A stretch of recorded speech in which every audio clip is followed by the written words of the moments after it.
청취자 여러분 안녕하세요. 오늘 심층 분석 바로 시작하겠습니다. 지금 뉴스 틀어보면 정말 분위기 심상치 않잖아요. 중동이랑 동유럽에서는 막 전쟁 먹구름이 몰려오고 있고 물가는 좀처럼 잡힐 기미가 안 보이고요. 네, 맞습니다. 거기다가 돈 빌리는 이자, 즉 금리까지 계속 치솟고 있는 상황이죠. 사실 상식적으로라면 시장이 꽁꽁 얼어붙어야 정상입니다. 그렇죠. 완전히 공포에 질려야 맞는데 진짜 이상하게도 전 세계 주식시장은 연일 사상 최고치를 경신하고 있단 말이죠. 이게 도대체 무슨 상황일까요? 네, 지금 시장은 그야말로 경제학 교과서를 전면으로 부정하고 있는 셈입니다.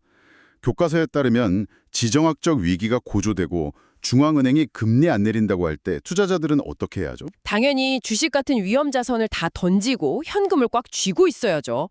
안전한 곳으로 도망가야 하니까요. 맞아요. 그런데 오늘 저희가 다룰 2026년 4월 28일자 글로벌 시황 브리핑 리포트를 보면 시장이 완전히 다른 논리로 움직이고 있습니다. 불안감에 짓눌리는 게 아니라 오히려 특정한 피난처를 찾아서 엄청난 속도로 자금을 밀어넣고 있거든요. 와, 특정한 피난처요. 청취자님, 오늘 저희가 이 기묘한 모순을 완전히 해부해 볼 텐데요. 방금 말씀하신 그 국내 증시부터 미국 빅테크, 그리고 FICC 시장이랑 글로벌 자금 이동까지 한 번에 쭉 훑어볼 예정입니다. 네, 오늘 다룰 데이터가 정말 흥미롭습니다. 특히 전쟁과 인플레이션이라는 거대한 불안감 속에서 주식시장만 나홀도 파티를 벌이는 이 역설적인 상황, 그 진짜 이유를 찾아내는 게 핵심이 되겠습니다. 자, 본격적으로 이 내용을 하나씩 풀어볼까요? 그 피난처 중 하나가 놀랍게도 대한민국 증시라는 이야기가 있던데 사실인가요? 네, 정말 놀라운 일이죠. 오늘 코스피 지수 보셨나요? 무려 6,676.77포인트를 돌파했습니다. 하루 만에 0.93%나 훌쩍 뛰어 오르면서 사상 최초로 6,700선 가시권에 진입을 한 거죠. 와, 6,700선이요? 진짜 어마어마하네요. 근데 지수만 오른 게 아니라 그 내용을 들여다보면 더 비현실적이더라고요. 막 시가총액이 엄청 무거운 대형주들이 무슨 가벼운 테마주처럼 날아가고 있잖아요. 맞습니다. 포스코홀딩스가 무려 11.38% 폭등했고 현대차도 7.06%나 올랐어요. 사실 포스코나 현대차 같은 거대한 철강, 제조기업이 하루에 이렇게 오른다는 건 정말 보기 드문 광경이거든요. 제 말이요. 그건 진짜 코끼리가 100m 단거리 달리기를 하는 거나 마찬가지잖아요. 이런 폭발적인 상승세 덕분에 한국 증시가 영국을 제치고 글로벌 시가총액 8위에 등극했다는 리포트 내용도 있더라고요. 네, 그 점이 아주 상징적입니다. 관련해서 대통령도 큰 돌 몇 개 집어낸 수준이고 정상화는 계속되어야 한다 이런 발언을 하기도 했죠. 큰 돌 몇 개 집어낸 수준이다. 의미심장하네요. 근데 우리는 이 발언의 뉘앙스보다는 시장이 이걸 어떻게 구조적인 변화로 소화하고 있는지를 봐야 할 텐데 누가 이 장을 끌어올리고 있는 건가요? 여기서 정말 흥미로운 점은 바로 이 엄청난 장을 멱살 잡고 끌어올리는 주체가 누구냐는 겁니다. 보통 이런 거시적 불안감이 닥쳤을 때 시장이 막 오르면 외국인이나 거대 기관 투자자들이 샀구나 생각하기 쉽잖아요. 그렇죠. 당연히 그들이 방어선을 구축했다고 생각하죠. 그런데 지금은 정반대입니다. 이 중동의 불확실성을 뚫고 나가는 힘의 원천이 바로 개인 매수세입니다.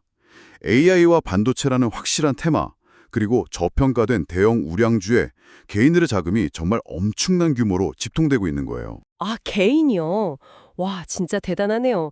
한국 증시 체급이 영국을 넘어섰다는 게 단순히 주가 올렸다는 뜻이 아니군요. 맞습니다. 반도체, 2차 전지, 자동차로 이어지는 한국의 산업 밸류체인이 글로벌 자본시장에서 완전히 새로운 평가를 받고 있다는 구조적 변화를 의미하는 거죠. 근데요, 저는 리포트 보면서 좀 의아한 부분이 하나 있었어요. 코스피는 방금 말씀하신 것처럼 코끼리가 춤추듯 날고 있는데 정작 코스닥은 정반대로 0.51% 하락하면서 1219.93포인트에 머물렀단 말이죠. 네, 아주 날카로운 지적이십니다. 코스피와 코스닥의 이 극심한 양극화 현상이 지금 시장의 아주 큰 특징 중 하나죠. 그니까요. 한 지붕 아래에서 이렇게 극심하게 갈리는 게 과연 건강한 상승장인지 의문이 들어요. 이건 막 이웃 동네에 폭풍우가 친다고 뉴스에 막 나오는데 해변 한쪽에서는 신나게 파도 타기를 하고 다른 한쪽에서는 휩쓸려가는 모습 같거든요. 균열이 가고 있는 거 아닌가요? 그 양극화 현상 자체가 지금 투자자들의 극심한 불안 심리를 역설적으로 보여주는 겁니다.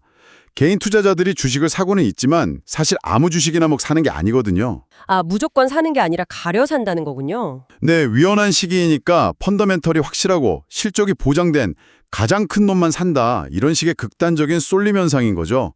대형주 위주로 자금이 블랙홀처럼 쫙 빨려 들어가고 있는 겁니다. 아하, 그래서 코스닥에 있던 중소형주에서는 일단 차익을 실현해서 돈을 빼고 그 돈을 다시 코스피 대형주로 옮기는 매물이 쏟아진 거군요. 정확합니다.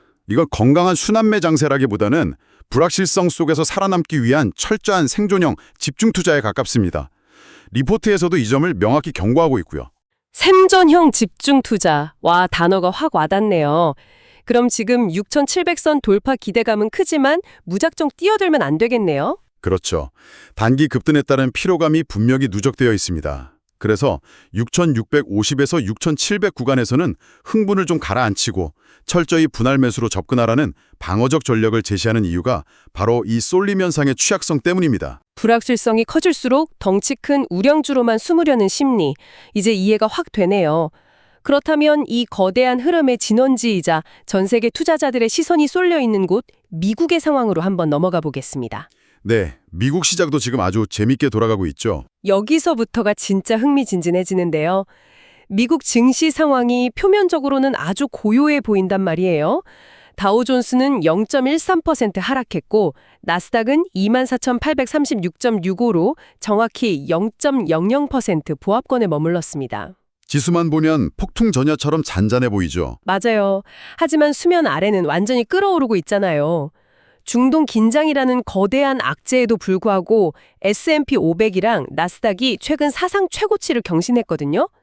엔비디아를 필두로 한 빅테크 호재 덕분에요. 네, 특히 이번 주가 미국 증시의 분수령이 될 텐데요. 청취자님이 달력에 빨간 펜으로 동그라미 치셔야 할 시기가 바로 지금입니다. 이번 주에 대체 무슨 일이 있죠? 4월 29일 수요일에는 구글의 알파벳, 메타, 아마존, 마이크로소프트의 실적 발표가 다 몰려 있고요. 바로 다음 날은 30일 목요일에는 애플의 성적표가 나옵니다. 그야말로 글로벌 증시의 운명을 결정지을 빅테크 주간인 셈이죠. 와, 이름만 들어도 숨이 톡톡 막히는 거인들이네요. 근데 제가 여기서 근본적인 질문 하나 던져볼게요. 전 세계 자본시장이 단 5개 기업, 이 빅테크들의 실적만 목 빠지게 기다리고 있다는 건 역으로 말하면 지금 시장이 그만큼 모래성처럼 취약하다는 증거 아닐까요? 시장이 단 5개 기업에 의존하고 있다는 그 지적, 아주 정확하게 현상을 짚으신 겁니다. 그쵸. 게다가 오늘 리포트 보니까 빅테크가 시장을 이끈다는 기대감이 그렇게 팽배한데도 정작 미국 반도체 섹터는 오히려 약세를 보였더라고요. 맹목적인 기술주 낙관론에 제동을 걸어야 할 시점 아닌가요? 사실 평상시라면 5개 기업이 전체 시장 멱살 잡고 가는 구조는 기형적이고 위험한 게 맞습니다. 하지만 지금 시장 참여자들은 빅테크를 단순한 성장주로 보는 게 아닙니다. 가장 완벽한 안전자산으로 인식하고 있는 거죠. 네, 기술주가 안전자산이라고요? 금이나 달러가 아니고요? 네, 이게 패러다임이 바뀐 건데요. 생각해보세요. 중동에 폭탄이 터지고 물가가 막 올라도 사람들은 아마존 클라우드를 쓰고 마이크로소프트의 AI를 사용합니다. 이 기업들은 지정학적 위기랑 무관하게 천문학적인 현금을 창출해내는 아주 튼튼한 요새 같은 곳이 된 거예요. 아, 듣고 보니 그렇네요. 세상이 망해가도 유튜브는 볼 테니까요. 그럼 오늘 반도체 섹터가 약세를 보인 건 어떻게 해석해야 하죠? 그건 기술주 낙관론이 꺾였다기보다는 이 엄청난 실적 발표들을 앞두고 극도의 긴장감 속에서 잠시 숨을 고르는 과정으로 보셔야 합니다. 아, 폭풍 전야의 숨고르기군요. 맞습니다. 그래서 리포트가 제시하는 핵심 관전 포인트가 바로 기술주 롱 포지션 검토입니다. 단기적인 주가 등락이나 하루짜리 뉴스에 흔들리지 말라는 뜻이죠. 여긴 방향성에 베팅해라 이런 거군요. 네, 위기가 올수록 사람들은 가장 확실하게 돈 버는 곳으로 숨어드는데 그곳이 바로 빅테크라는 논리입니다. 와, 주식시장은 빅테크라는 거대한 요새 안에서 나름 안도하고 있는 거네요. 근데 경제의 진짜 민낯을 보여주는 거시 지표들은 전혀 다른 비상벨을 막 울려대고 있잖아요. 바로 채권, 외환, 원자재를 다루는 FICC 시장 말이에요. 네, 거시지표 쪽으로 넘어가면 분위기가 확 달라지죠. 그래서 이게 다 청취자 여러분에게 무슨 의미가 있는 걸까요? 지표들을 보면 주식시장의 축제 분위기가 진짜 아슬아슬하거든요. 우선 원유 시장부터 짚어보죠.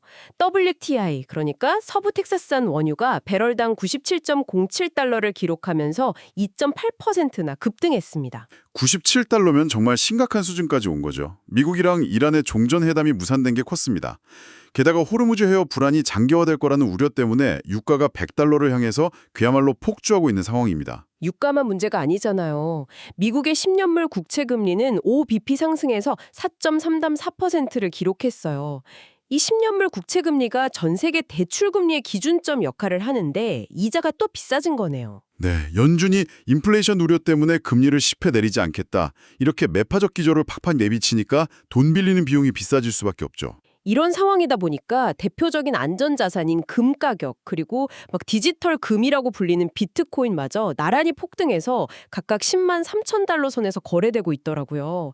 인플레이션 해지와 안전자산 선호 심리가 한꺼번에 폭발한 거잖아요. 네, 주택시장은 엑셀을 밟고 있는데 유가랑 채권 금리는 제발 브레이크 좀 밟으라고 막 소리를 치고 있는 격입니다. 아주 모순적이죠. 그때 제가 진짜 혼란스러운 대목은 따로 있습니다.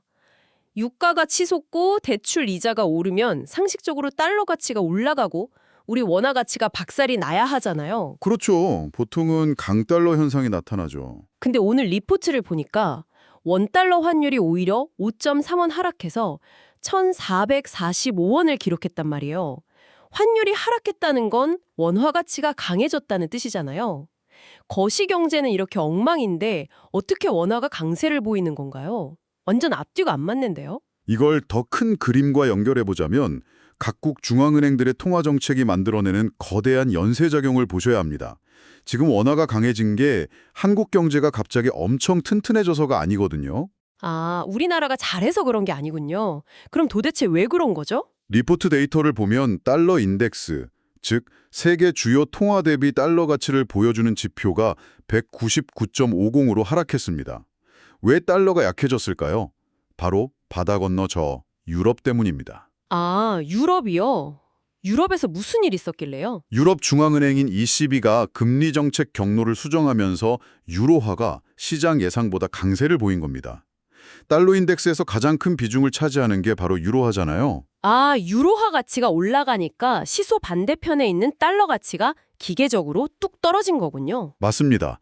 글로벌 외환 시장에서 달러가 힘을 잃으니까 그 반사이익으로 원화를 포함한 아시아 통화들이 상대적인 강세를 띠게 된 거죠. 즉, 유럽의 정책 변화가 만들어낸 나비 효과가 한국 환율 시장에 뜻밖의 선물을 안겨준 상황입니다. 나가고 그럼 우리는 이 복잡한 매크로 환경에서 어떻게 대응해야 할까요? 리포트는 이런 모순적인 상황조차 투자의 기회로 연결하고 있습니다. 아주 영리한 방어적 전략을 제시하는데요. 어떤 전략이죠? 유럽 덕분에 원화가 강세를 보이면 외국인 투자자 입장에서는 나중에 환차익까지 기대할 수 있으니까 한국 주식을 사기 아주 좋은 환경이 됩니다. 이때 실적이 탄탄하게 받쳐주는 수출주를 담으라는 겁니다. 아, 수출주를 사라. 그럼 그 미쳐 날뛰는 유가는 어떻게 대비하나요? 동시에 중동 리스크로 유가가 100달러를 넘보는 상황을 역이용하라고 조언합니다. 유가 상승의 직격탄을 피하기 위해 오히려 에너지 관련 주식을 포트폴리오에 편입하라는 거죠. 야, 두려움에 떨기보다는 거시경제 지표들이 만들어내는 그 파도의 결을 따라서 딱 방어벽을 세우라는 뜻이군요. 정말 똑똑한 전략이네요. 네, 이 대목에서 중요한 질문을 하나 던지게 됩니다. 지금까지 우리가 살펴본 한국 증시의 활황, 미국 빅테크 쏠림, 환율과 원자재 불안, 이 파편적인 사실들이 모여서 가리키는 궁극적인 방향이 어딜까요? 글쎄요, 하나의 방향으로 모이나요? 그 해답이 오늘 아시아 증시 전반의 움직임에 아주 고스란히 나타나 있습니다. 리포트에 따르면 중국 상하이 종합지수가 0.45%, 선전 성분지수가 0.62% 상승했고요. 호주 지수 역시 자원주 중심으로 0.52% 상승했습니다. 다 올랐네요. 일본 니케이는 어땠죠? 오늘 일본 니케이는 소폭 하락하면서 숨고르기를 했지만 최근에 사상 최초로 6만 선을 돌파했던 거 기억하시죠? 이걸 보면 아시아 시장 전체로 거대한 자금이 쏟아져 들어오는 이른바 바이아시아 트렌드가 형성되고 있다는 걸 알 수 있습니다. 바이아시아 트렌드요. 반면에 유럽 증시는 어땠나요? 우크라이나 평화협상 기대감으로 방산주만 오르고 지수 자체는 혼조세였다고 들었는데요. 맞습니다. 여기서 핵심은 중동 리스크나 유가 상승은 에너지 수입 많이 하는 아시아 국가들한테 엄청난 악재잖아요. 근데도 왜 글로벌 투자자들이 굳이 아시아 주식을 사 모을까 하는 겁니다. 그러게요. 상식적으로 악재인데 왜 돈이 몰릴까요? 서방 세계가 지금 다 불안해서 그런가요? 서방 세계가 전쟁 늪에 빠져 있는 동안 아시아는 지금 전 세계 경제를 재편하는 AI 패권의 물리적인 생산 기지 역할을 하고 있기 때문입니다. 미국이 AI에 뇌를 설계한다면 한국, 대만, 일본 같은 아시아 국가들은 그 뇌를 움직이는 반도체 밸류체인을 독점하고 있잖아요. 아, 물리적인 생산기지. 그러니까 글로벌 자본은 일시적인 유가 충격보다 AI 산업의 압도적인 성장에 확신을 가지고 아시아로 대이동을 하고 있다는 거군요. 정확합니다. 지정학적 리스크를 피하면서 성장성까지 잡는 완벽한 선택지인 거죠. 자, 청취자님, 오늘 쏟아진 이 수많은 데이터 속에서 길을 잃지 않으시도록 저희가 핵심을 딱 세 가지로 깔끔하게 요약해드리겠습니다. 네, 좋습니다. 첫째, 코스피가 무서운 기세로 6,700선을 향해 가고 있고 세계 8위에 올랐습니다. 주력은 개인들의 우량주 매수지만 단기 과열을 경계하면서 6,650에서 6,700 구간은 차분하게 분할 매수로 대응하셔야 합니다. 둘째는 이번 주부터 쏟아지는 미국 빅테크, 즉 알파벳, 메타, 아마존 등의 실적 발표가 향후 증시 나침반이 될 겁니다.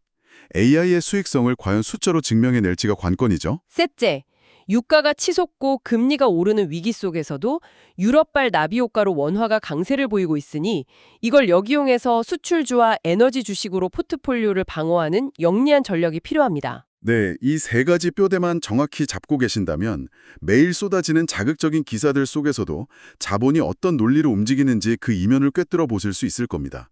단순한 숫자보다는 그 흐름을 읽는 게 중요하니까요. 정말 그러네요. 자, 오늘 심층 분석을 마무리하면서 청취자님께 며칠 동안 좀 곱씹어볼 만한 도발적인 질문을 하나 남겨드리고 싶습니다. 어떤 질문이죠? 우리는 그동안 투자의 세계에서 불확실성은 무조건 피해야 할 질병 같은 거라고 배웠잖아요. 하지만 오늘 본 현실은 어떤가요? 중동에서 총소리 안 먹고 유가 치솟고 중앙은행은 돈줄을 조이는 이 끔찍한 삼중고 속에서 주식시장은 비웃기라도 하듯 최고치를 갈아치고 있단 말이죠. 네, 아주 기묘한 패러독스죠. 그래서 드는 생각이 어쩌면 지금 시장은 너무 빈번한 위기를 겪다 보니까 불안감 자체에 완전히 무감각해져 버린 건 아닐까 하는 겁니다. 아니면 이보다 훨씬 더 거대한 패러다임 전환이 일어난 걸지도 모르고요. 아, 현금을 은행에 가만히 쌓아두는 게 오히려 가장 위험한 선택이 된 시대라는 뜻이군요. 맞아요. 역설적이게도 AI라는 가장 파괴적인 기술 혁신, 그 미래 성장에 내 돈을 묻어두는 것만이 이 미쳐버린 세상에서 유일하게 의지할 수 있는 진정한 의미의 안전자산이라고 투자자들이 결론을 내린 건 아닐까요? 와, 정말 많은 생각을 하게 만드는 통찰이네요. 폭풍우가 만들어낸 거대한 파도를 피하지 않고 그 에너지를 타버리기로 한 투자자들의 선택 아주 인상 깊습니다. 청취자님은 이 무서우면서도 매혹적인 파도를 밖에서 그냥 구경만 하시겠습니까? 아니면 파도의 역학을 이해하고 보드 위에 올라타시겠습니까? 이 기묘한 역설의 시대가 던지는 질문을 오늘 하루 깊이 고민해 보시기 바랍니다. 지금까지 오늘의 심층 분석이었습니다. 네, 함께해 주셔서 감사합니다.